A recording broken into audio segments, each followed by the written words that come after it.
like super super early if somebody needs it by, um, by the D-Day, by Christmas or whatever. So I do have a couple grav tanks that I am working on currently, and going to be doing a Orion gunship very shortly as well. The Custodes massive flyer, and that thing is awesome. I have never seen one in person up until recently, and it is legitimately impressive. I mean, legitimately impressive. And when I say legitimately, that's my way of saying damn. And I've seen obviously pictures of it, but never seen it in person, like I said. And I did not realize the level of detail that's on the inside of the model as well. So I'm not sure how I'm going to do that. Obviously, going to make the back door able to swing open so you can look in and see the detail still. But I'm not sure exactly how. And also, it's a massive model, and the flight stand is just like a regular flyer stand. Um, I wasn't expecting that. I don't know why. I thought it would be like one of those like Thunderhawk style like cylinder, like clear cylinder things. Um, I don't know. I don't know why I assumed or figured or I guess hoped, but we'll see when I get it all mounted and everything, and hopefully it's well balanced once it's assembled. Um, because it's a pretty hefty model to just be on that little guy stand. Like you figure you got, they got like storm talons on those things. That little itty bitty Space Marine flyer. So for that Orion gunship, and it's obviously Forge World's resin, so it's got a little extra oomph to it. On that little flying stand, I don't know. I'm sure it'll be all right though. Those things are pretty solid, and the way they have like the cross, like pattern or whatever, gives it like a ton of strength. But I would just hate for like the glue that's like holding it to the base or something to fail, and that thing just like fall over near the edge of a table and hit the ground. I don't know. I'm like weird about that because my Fire Raptors. I used to have a couple Fire Raptors back before they got hit with the Nerf bat as well, and it was like the same thing with them. They were awesome models and absolutely beautiful, um, but man, the like weight and size and height of those things it just spelled disaster. I think what I would probably do, or what I may do, with that Orion is it comes with two stands. It comes with like the flyer stand, and then it comes with like the hover stand. I may trim the flyer stand down, not like so it's not like modeling for advantage or like comparable to the other stand, like the hover stand, but just like take like 2 inches off of it so it's not ridiculously high up. I mean, I don't even know if it would make a difference. If it's gonna fall, it's gonna fall. But I just feel like the center of gravity is like so awkward right now, the way it's like positioned up high, and it's probably not even. I'm probably just being paranoid because it's so big. And once it is assembled, as long as it's balanced pretty nicely, which I imagine it will be, I don't think it'll be an issue. Um, Speaking of balanced, I actually do like I've done quite a few big flyer conversions. Some of them from as back as far as when the Valkyrie was like the only Games Workshop kit, and obviously Forge World had flyers before that. But I did a Thunderhawk gunship up when that Valkyrie was the only flyer, and it's built. It had sat for years. I never finished it, and then I like 95% finished it in the last like year or whatever, but just never got around to like painting it. And at the time I was playing the Ultramarines, and then it was like Blood Angels. Well, that was a little further back than a year ago, I should say. But I wasn't really sure which army I was going to make it, and I never got around to painting it or anything. But it's pretty awesome. And I did like some kit bash ones as well, um, which are pretty sweet. But this one is basically like, I don't want to say it's made from scratch because it's not made from scratch, but it has a lot more scratch made components than like the Kit Bash version. Like the Kit Bash version is basically like two Storm Ravens and a Rhino, and then a bunch of other like parts and plasticard and everything. Um, and then the initial one that I built, the one that I was just talking about, that one actually is made from a Land Raider, and I like slimmed down the Land Raider, so I took like some of the center section out of the Land Raider, so it's not as wide, but like the front hatch like still opens up, and then I used like, you know, that style of like the sponsons for the heavy bolters instead of like the more low key style. It's pretty awesome. I may actually do like just a what's up video with it in the background or whatever one day, or just kind of show it off, if that's something that people might be interested in. I do have a ton of conversions, you know, recent and of old, and a lot of them are just like stuff that, you know, just something that I thought up that I've never seen anything even remotely like.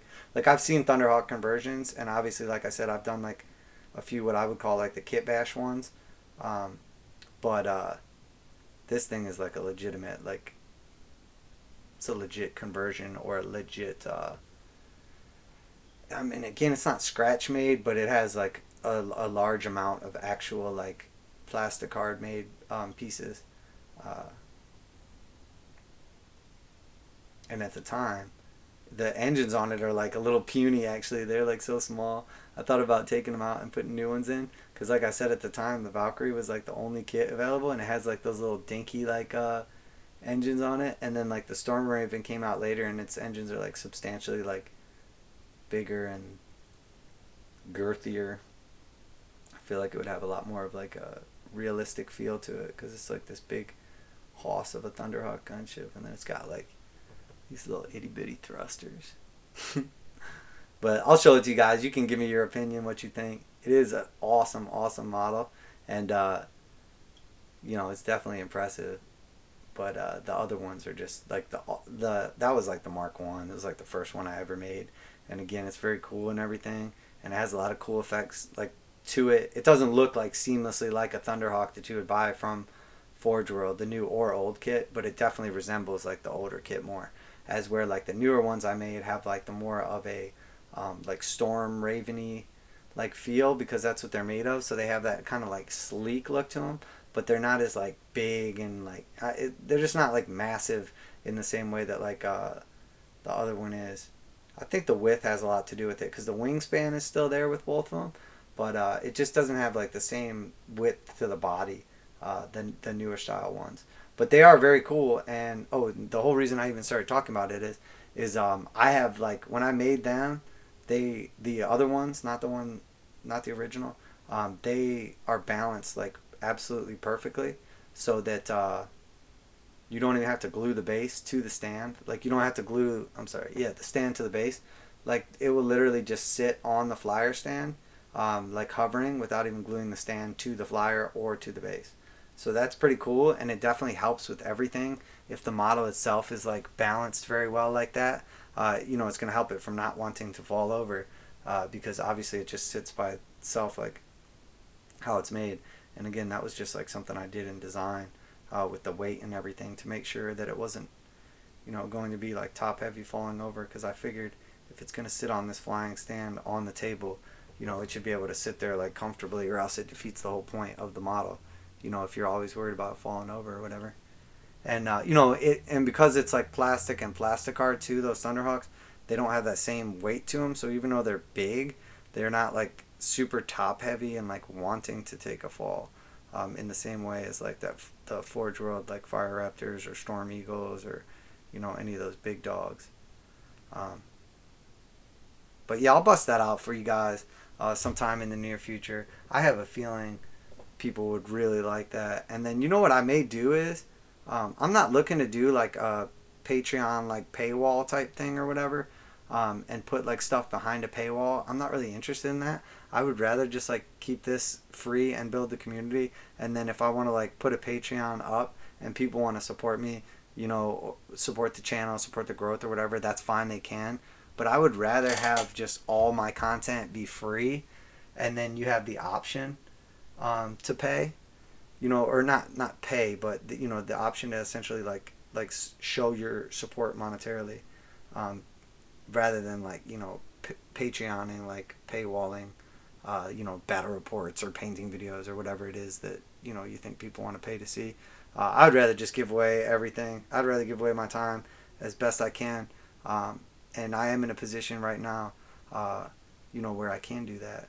So like I would like to release like essentially I have like it's like the template for all the plasticard bits, and you essentially take this template, put it over a piece of plasticard, cut out the template, and then you have like all these plasticard pieces, and then essentially like you just step by step go through, and you basically just assemble all these little plasticard pieces, modify the Storm Raven kits. You need 2 Storm Raven kits and a Rhino kit, and then like a few other various ones like Predator side sponsons and stuff like that.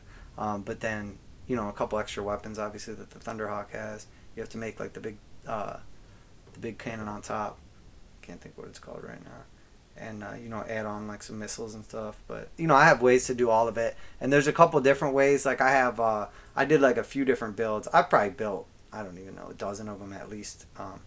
I would show you one right now, but I don't even have one anymore. I sold them all off because I just make them whenever. I've made like a couple different versions of it, essentially. Like one that was like super awesome, but not as efficient like to sell, because I try to keep the price down on them. Because there's a fine line between like, do you want to just spend the bank and just get the full-on Forge World one, or do you want one that's like pretty cool but for a fraction of the price? And so like the most efficient one isn't necessarily the most detailed, but I actually like it a lot, because when they're all said and done, they actually, like, because they're made from the actual kits from the Games Workshop range, they look like much more fitting, I guess you could say. Because it has like the same body lines, the same like everything, basically as the regular flyers do, versus the Forge World one, where it has like similar kind of look to it, but it's definitely not like the same like cohesiveness that you get from those ones, where it's literally made from the exact same components, has like the exact same body lines and everything. Like, obviously, I mean, you could say whatever. When it's all said and done and built, like, the ones I had, like, I don't want to say they're perfected, but they're very nice. And I think that if a normal person saw it, that knew about Games Workshop but didn't know every single model in the range 100%, I think a normal person could look at it and think it was just like a kit that you could buy, and not realize that it's like an extensive conversion, like, that you have to like bust out like saws and like make like plastic hard templates out of, essentially. And that's the goal of it, obviously, is to make it look like it blends right in with the rest of the range, like it could be a part of the range. And it definitely achieves that for sure. The first couple I made too were like, the front door like opened up and everything, like the front little hatch opened up and everything, which is pretty cool. Guys jump out and everything, and like little turrets moved, and it was okay. But as I continued making them, I actually made it so like the top, like basically like the front third of the Thunderhawk was removable, so you could like literally lift off like the cockpit back to like the halfway point, pull that off, and then like paint all the detail inside and everything. And then once that was all painted up and everything, you put the top back on and glue it, or I wouldn't even glue it, because it was essentially made to open up and then like latch back close. Of course, now I've been talking about it so long, you're like probably like, man, I want to see this thing. So I'm gonna do a how-to video, I think, on how to make that Thunderhawk gunship, and I think I'm just gonna make one like basically like live for you guys. And again, I don't want to put stuff behind a paywall, so I think I mean, I'm not 100% sure, but I think I'm gonna just give away like the templates that I made. And like you could basically just like download the PDF and then just print it off. And then you would literally just take like, I'll have the measurements for which plastic card to use and everything, but you would basically just take the templates, you put them over top of the plastic card, and then you literally just like, you could glue the corners or whatever, but you just go around the template and cut out. I mean, it's a lot of pieces, don't get me wrong. It's not, I don't want to make it sound like it's like, oh, 15 minutes and you got a Thunderhawk. Like, no, it's a process. You're using like literally saws and you're creating like pieces